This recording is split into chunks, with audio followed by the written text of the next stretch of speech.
Did you know that Pounamu is poisonous? Well, it's actually carcinogenic, so it can give you cancer. It's in the same family as asbestos. Check this out.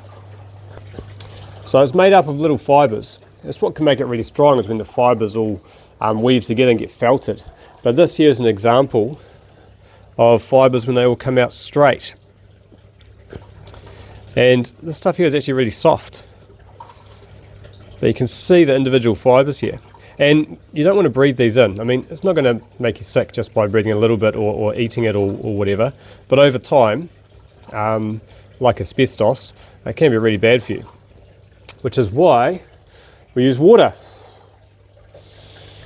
Water is really important to keep all the dust down when we're carving and working the stone. And that's what all the stuff down here is in my tray. So this is all the Pounamu dust, all the jade dust. There's a sludge. And the water system squirts down into the bottom of the saw here. There's pipes here which go up and along. And there's my drain hole down there, which goes underneath my bench, which is where my water source is, with a fish pond pump. It pumps it back up. So the water has two purposes. One is for the dust and keeping that down, and the other one is to keep things cooler. Because this works on friction and grinding things away, and these are all diamonds, industrial diamond tools. The problem with these is if they get hot. Now, you can damage stone if it gets too hot, but that's not really the problem here.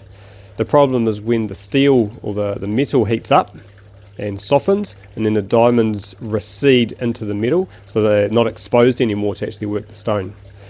The diamonds need to be exposed to make contact here. When they go inside, it's just the steel working on the stone, and that doesn't do anything. So that's the other big part of why we need to use water.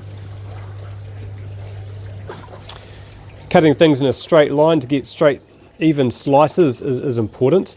One of the challenging things I have to try and work out how to do. This straight edge across here makes a big difference.